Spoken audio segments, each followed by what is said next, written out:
Hello guys, kung mapapansin natin sa kalusan lahat ng nangyayari ngayon sa live streaming dito sa TikTok, ang mga binabato ng ating DDS supporters ay ang bakit nandyan pa ang isang convicted na sa kaso ng child abuse.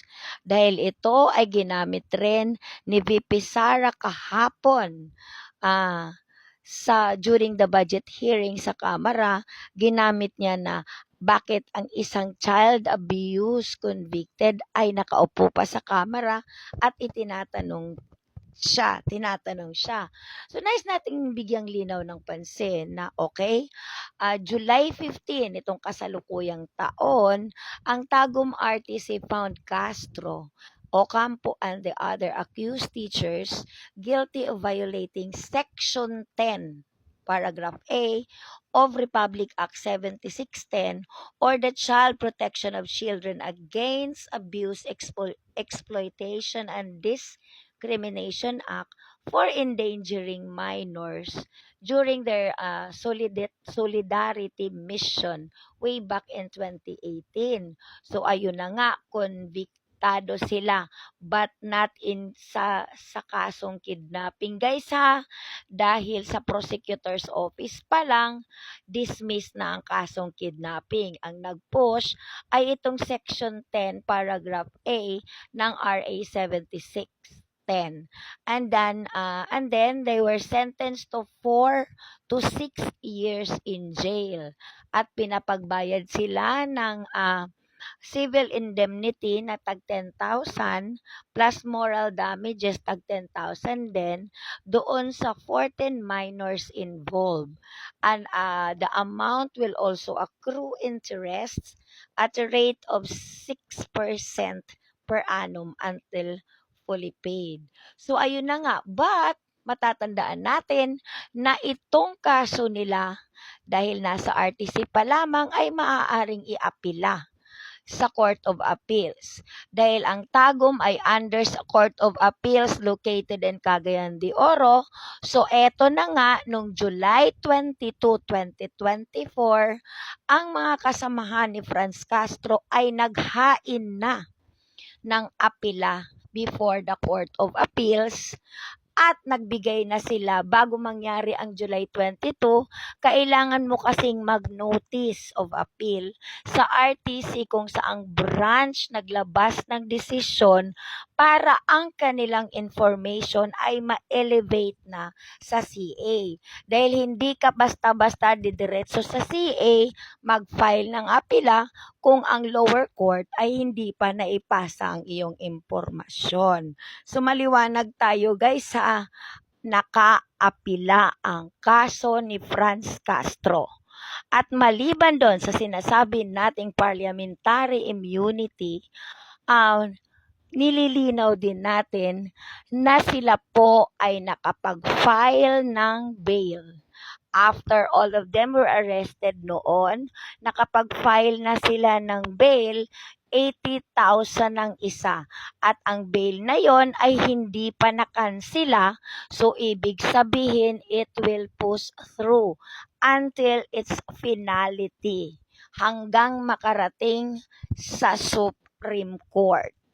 So, eto na. Those arrested were released 3 days later on bail of 80,000 each. So maliwanag. So maliban sa parliamentary immunity na ini-enjoy ni Franz Castro bilang isang mambabatas representing the ACT party lists, ay mai-enjoy niya ang immunity. Okay? Dahil ito ang sinasabi, as senator or members of the House of Representatives shall, in all offenses punishable by not more than 6 years imprisonment, be privileged from arrests while the Congress is in session.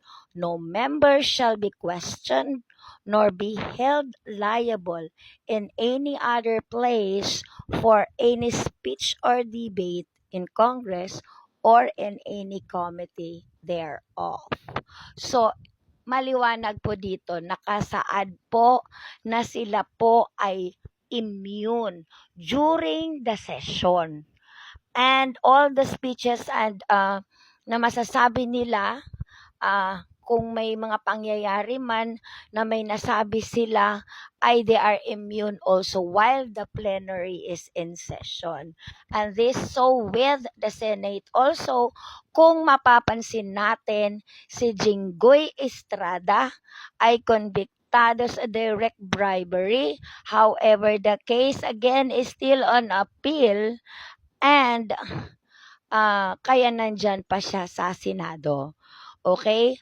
And for the case of Trillanes noon, mabanggit na din natin kung bakit within nasasama pa na hindi lamang sa plenary or during session, in-stretch po kasi noon sa case ni Trillanes nung ibinalik ni Duterte ang kanyang pagbawi ng kanyang immunity, ng kanyang sakdal na binawian siya through Kalida.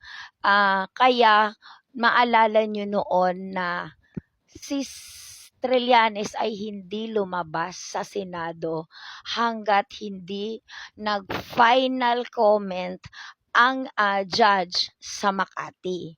So, kasi in-stretch ang immunity, parliamentary immunity, not just during the session, but also within the premises of the Senate, and maybe so within the premises of the Congress. Kasi this is to preserve the dignity of Senate and the Congress. So siguro, hindi na natin gagamitin yan dahil maliwanag. Again, gusto ko lang din bigyang diin na si Franz Castro ay hindi po na convicted sa kidnapping dahil prosecutors level pa lang, dismissed na yun. Convictado siya under Section 10, Paragraph A of RA 7610 ng Republic Act na yon. So again, hindi ito ibig sabihin na pagkampi kay Castro, but nililinaw lang natin kung ano talaga ang mga nakasaad sa batas at kung ano ang naaayon sa batas, at hindi na natin paulit-ulit na lang gagamitin sa ating mga live streaming dahil nakakatawa na kayo. 'Di ba, maliwanag. And I don't know why this VP Sara, 'di ba, abogada siya, dapat alam niya kung bakit nasa labas si Franz Castro. So I hope this clears everything.